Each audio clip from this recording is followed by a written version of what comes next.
My fiancé's best friend is making my life a living hell. My fiancé has the biggest heart, would literally give you the shirt, pants, and hat off his body if you asked for it. He's a recovering people pleaser, and I get it because I also used to be a people pleaser. We've been together 5+ years. A few months ago, I started picking up on his best friend making some not so nice comments towards me. I'm trying to be vague, but let's just say this friend is the type to read who in the room would be most affected by being picked on, and then he picks and picks and picks on them until they can't take it anymore. Nobody ever really holds him accountable for this, and unfortunately, I have somehow become his favorite target.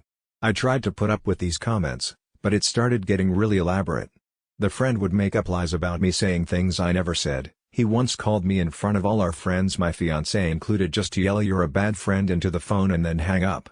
There's so much to it that I can share because I'm trying to be somewhat anonymous. It started having an effect on me and my mental health, and I ended up having a full breakdown where I told my fiancé how much this was all starting to hurt me. The first time I broke down over this, he said he would talk to his friend about teasing messing with me less. He then told me his friend was sorry and that he'd be keeping an ear out for any other comments, and he'd jump to my defense if it happened again. A few weeks later I had a second breakdown over all this. The situation itself is hitting a very specific childhood trauma trigger for me, and he admitted that his friend didn't actually apologize. He actually said he was sorry I was too sensitive to understand his humor. At that point I told my fiancé my friendship with this person is over and I want zero contact from here on out, even if it means I have to miss out on events and parties that I'd otherwise love to go to. He agreed with me that all of this is being done with the intention to get a rise out of me, and that even if we tried to get through to this friend, he's significant other diabolical, that we could never fully trust him to not treat me at least a little bit shitty. My fiancé kept asking if this meant he had to quit the project they're working on. I told him I would never tell him he had to because I know how much it means to him, but in all honesty, the fact that this person is treating me significant other poorly, that I'm having physical stress reactions, isn't enough for him to want to cut this person off does hurt a lot. The fact that it isn't a deal breaker for him is probably always going to sting a little. He's not confrontational at all and I always knew that, but it's not about confrontation. It's about standing in my corner. And I can't spend the rest of my life with someone who isn't in my corner. This friend is getting married to my best friend in a few months, and we're both supposed to be in the wedding, but I really have no clue how. I get a literal knot in my stomach anytime his name is even mentioned now. I have seen this friend one time since all of this came to a head, and he was so over the top nice to me that it came off as cocky.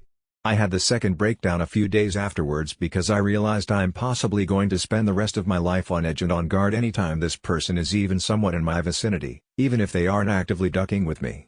I don't know how to come to terms with the fact that my fiancé was willing to lie to me on his shitty friend's behalf, but he's not willing to stand in my corner against him. I think it'll always hurt.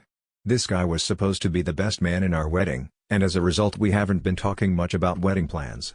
I think if he's still planning on this friend being in our wedding I may have to call it off for my own sanity, and that sucks so bad. This is ducking eating me alive. I love my fiancé so much. I love his big heart and the way he loves with all of it. But he loves some truly wretched people, and I don't know if he'll enforce any boundaries with those people before the lack of boundaries becomes too much for me to handle. I'm just hurt. And hurting.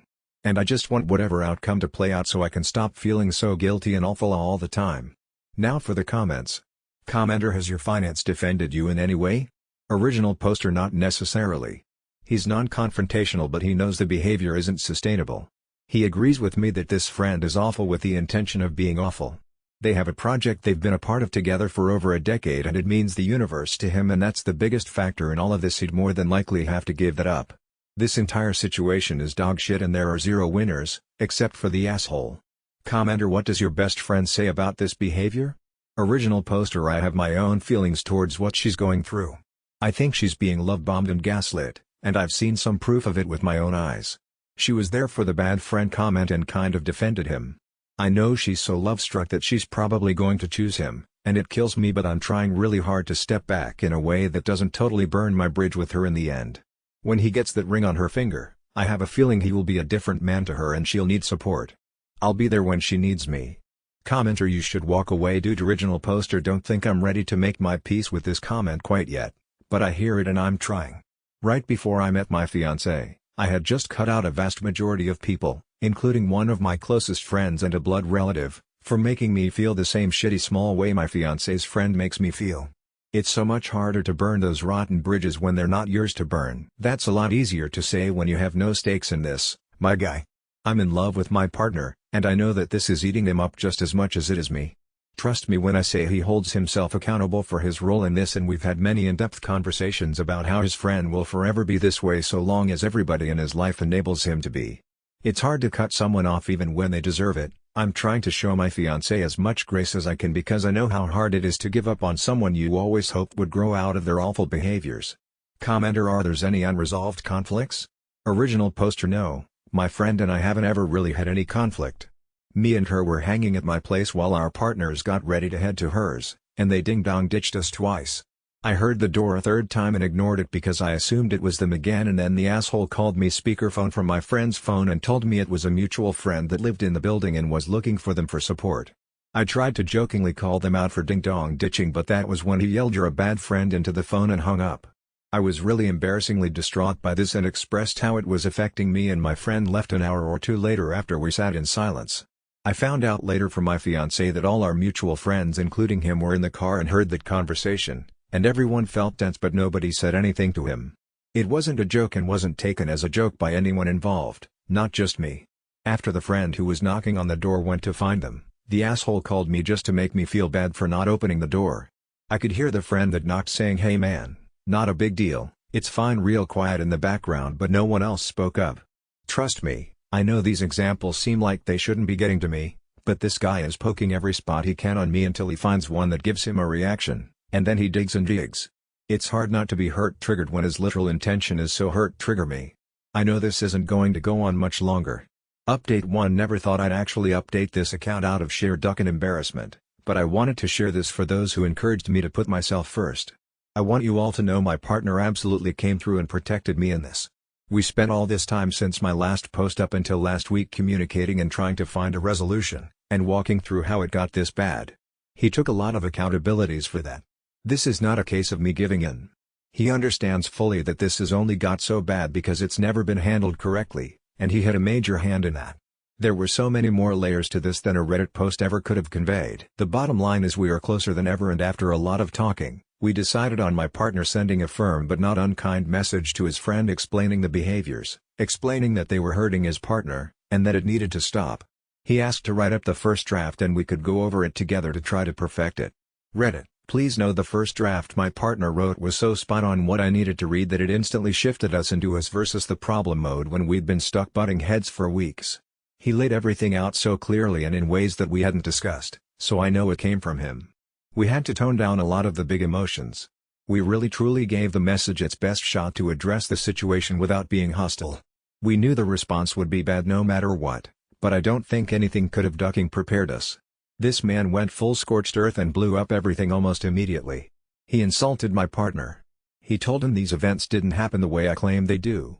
He demanded they meet up alone with a mediator. He even threatened to reach out to my partner's parents to fill them in, which is probably the moment we stopped taking his responses seriously. All of us are almost in our 30s. If once wasn't enough, he threatened it twice. We actually had to call them and warn them that he would be showing up at their place later this week and not to open the door. There's still a good chance he'll attempt it. We stayed respectful throughout all of this, which I feel good about. We didn't stoop to his level. We didn't insult anyone. We asked for basic human respect and somehow it blew up spectacularly. In the end, we both received a massive wall of text from my now ex-best friend, fully backing up her man and telling her side of the story, which is so insanely far off from what actually happened that all I can do is laugh. We've been shifting from crying to being dumbstruck to just straight up laughing because of the absurdity. I went into this thinking she was brainwashed, but it turns out I was wrong. They're a perfect match. I wish them all the best. I am sending them one last message setting the record straight, which my partner and I decided together was the best approach apart from just ghosting before moving on from this entirely. I'm going to make it very clear this is done. Zero contact indefinitely and I will never look back. My partner and I both deserve way better friends and we both see that so clearly now. I am so ducking glad I learned my friend's true colors before we dropped $800 on a hotel for their wedding. Thank you to everyone who was kind.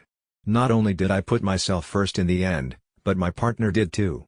We're going to take this week in stride and process it all, grieve the friendships we once thought were forever, And at the end of the week we have a conveniently timed vacation to my partner's family cottage. I think we are going to come out of this stronger because we already feel it. Again, thank you to those who had something productive to say. And I've made my peace with all the rest. I guess if the guy does something else outlandish maybe I'll update, but for now, this chapter is closed and I'm so ready for it to start collecting dust. Now for the comments. Commenter: victims of abusers do a 180 in their behavior. Maybe that's why? Original poster: you knows, I definitely went into this thinking exactly what you just laid out. But I refuse to set myself on fire to keep her warm, and the shit she said in her message about my partner is irredeemable. She can never be a part of our lives again after what was said, out of respect for me and my partner, even if any part of me wanted to hold out hope for her. I hope this is a wake-up call for her, but it won't be me on the other line. This has been hell, but I think we're both just glad to have an outcome. I'll always have love for her, but it will be from a very large distance, and even if by some miracle we reconnect, we will never be as close as we once were without some intense conversations and a lot of growth, maybe not even then. I don't see that being the case for a very long time. I've made my peace with that. Commenter: how is your fiancé handling the business with the ex-friend? Original poster: as well as he can. He stepped down. He is going to find another project eventually, I know it. This has been so impossibly hard on both of us, but I know it's hitting him a bit more than me right now, and I'm making sure to prioritize him and remind him he can feel that pain and mourn what was, and it's not an insult to me at all, if that makes sense. I know what this meant to him. He did give it up. I'm so sad he had to, but I'm grateful to him for putting his foot down. He's going to be okay, just needs some time to grieve and process.